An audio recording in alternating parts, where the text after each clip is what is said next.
Al-Kisah, pada suatu malam dalam tidurnya Baginda Raja Harun al-Rasyid bermimpi bertemu seorang lelaki tua. Dalam mimpinya laki-laki tua itu berpesan kepadanya jika negeri yang dipimpinnya akan ditimpa musibah. Oleh sebab itu, agar dapat menghindari bencana itu, ia harus mengusir seorang penduduk negerinya yang bernama Abu Nawas. Esoknya setelah ia terbangun, Baginda Raja mulai gelisah hatinya mengingat mimpi yang dialami semalam. Ia kemudian memerintahkan kepada pesuruhnya untuk menghadirkan Abu Nawas ke istana. Tatkala Abu Nawas telah berada di istana, Baginda kemudian berkata kepada Abu Nawas, "Hai Abu Nawas, semalam aku bermimpi yang sangat aneh dan aku merasakan jika mimpi itu adalah suatu pertanda buruk bagi negeriku. Dalam mimpiku aku bertemu seorang laki-laki tua yang memakai pakaian serba putih. Ia mengatakan kepadaku jika negeri ini akan ditimpa bencana yang sangat besar. Agar itu tidak terjadi, ia berpesan agar aku mengusir seorang rakyatku dari negeri ini yang bernama Abu Nawas, dan ia juga mengatakan jika Abu Nawas itu ingin kembali maka hendaklah dia tidak berpijak di atas bumi atau mengendarai tunggangan apapun, tapi jika ia tidak bisa melakukan seperti itu maka ia tidak boleh lagi kembali ke negeri ini. Oleh sebab mimpi itu maka aku yakin ada sebuah kesialan atas dirimu. Maka aku memutuskan untuk mengusirmu dari negeri ini," kata Baginda. Dengan perasaan yang berkecamuk setelah mendengarkan perintah Baginda Raja atas pengusiran dirinya, Abu Nawas kemudian meninggalkan istana dan kembali ke rumah. Ia menceritakan kepada istrinya tentang apa yang telah dititahkan Raja kepadanya. Istrinya merasa sangat sedih.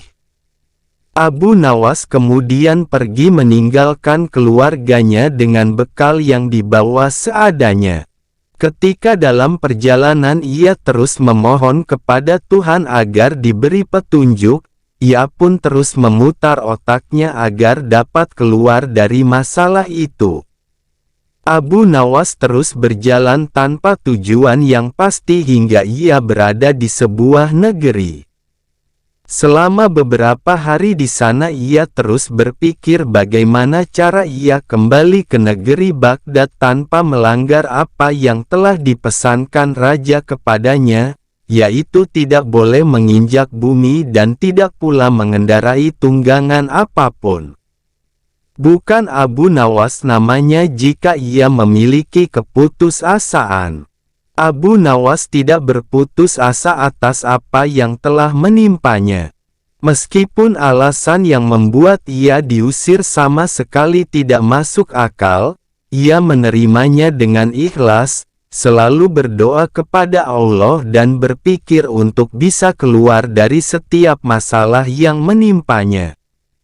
Tibalah pada suatu hari, ia merasa rindu berat kepada keluarganya di negeri Baghdad.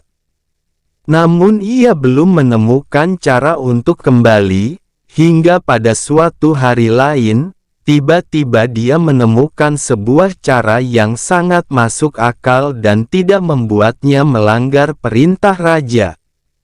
Setelah ia menemukan cara tersebut, Abu Nawas segera mempersiapkan segala sesuatu dan bersiap-siap untuk kembali ke kampung halamannya.